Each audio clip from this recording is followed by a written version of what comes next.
Le projet de cessez-le-feu réclamé par les manifestants était aussi porté hier devant le Conseil de sécurité de l'ONU. L'Algérie a proposé un projet de résolution réclamant la libération aussi de tous les otages détenus par le Hamas.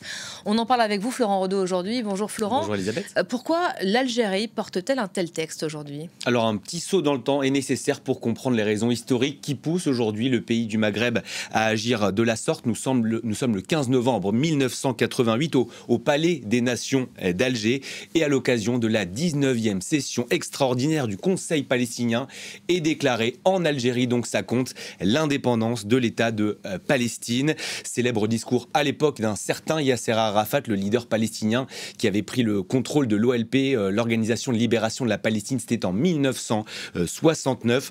Alors évidemment, cela n'a échappé à personne. Depuis les attaques du 7 octobre, l'Algérie était restée relativement silencieuse sur ce dossier.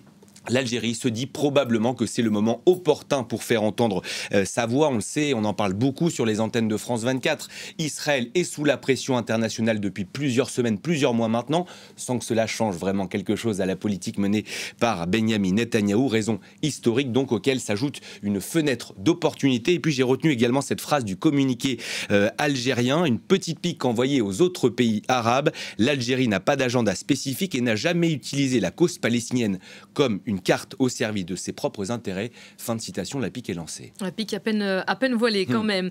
Ce matin, vous voulez nous parler aussi, Florent, de cette enquête du Guardian. Selon le journal britannique, Israël mène depuis 9 ans une guerre sans merci à la Cour pénale internationale, la CPI. Oui, une CPI dont on a beaucoup parlé il y a 8 jours, lorsque Karim Khan, son procureur général, avait demandé que soient émis des mandats d'arrêt contre 3 leaders du Hamas, mais également contre Benyamin Netanyahou et Yoav Gallant, son ministre de la Défense. On rappelle que c'était une première pour une démocratie occidentale. On rappelle également qu'Israël ne fait pas partie des 124 pays qui reconnaissent l'autorité de la CPI. Dans cet article du Guardian, on apprend donc que l'État hébreu fait tout ce qui est possible, en son pouvoir en tout cas, pour miner le travail de la CPI. Espionnage, piratage informatique, conversations enregistrées, intimidation, et cela depuis 9 ans. Le sujet donc n'est pas nouveau. Les services de renseignement sont sur le pont et on apprend qu'une vingtaine d'agents passés ou actuels seraient sur cette opération. Voilà l'article qui évoque aussi un Benyamin Netanyahou obsédé, ce sont les mots employés, par les interceptions d'informations. Oui, le Premier ministre israélien est aux premières loges lorsqu'il s'agit d'espionner la CPI. C'est d'ailleurs lui qui a lancé ces opérations. C'est ce que nous dit cet article. On le sait, l'antagonisme est fort avec la CPI et notamment avec Karim Khan, le procureur général qui a été traité d'antisémite par Benyamin Netanyahou. Et puis, il y a aussi le cas de Fatou Bensouda, qui est la prédécesseur de Karim Khan à ce poste prestigieux. Elle aussi aurait été espionnée, voire menacée. Ce n'est pas d'ailleurs une surprise pour la CPI qui se sait surveiller. Elle l'assure, de nombreuses mesures sont constamment mises en place pour éviter une quelconque pression sur la Cour. Pour elle, pour l'instant, aucune preuve n'a été dérobée. Du côté israélien, bien sûr, on nie toute tentative de déstabilisation et d'espionnage.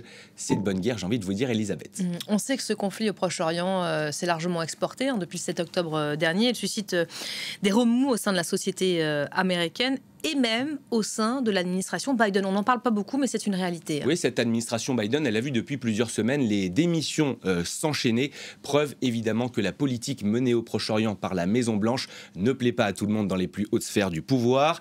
La dernière démission en date, c'est donc celle de Stacey Gilbert, cette haut responsable du département d'État, autrement dit le ministère des Affaires étrangères. Elle a jeté l'éponge hier. Motif du départ, pour elle, le département d'État n'aurait pas dû conclure qu'Israël n'avait pas obstrué l'aide humanitaire à Gaza.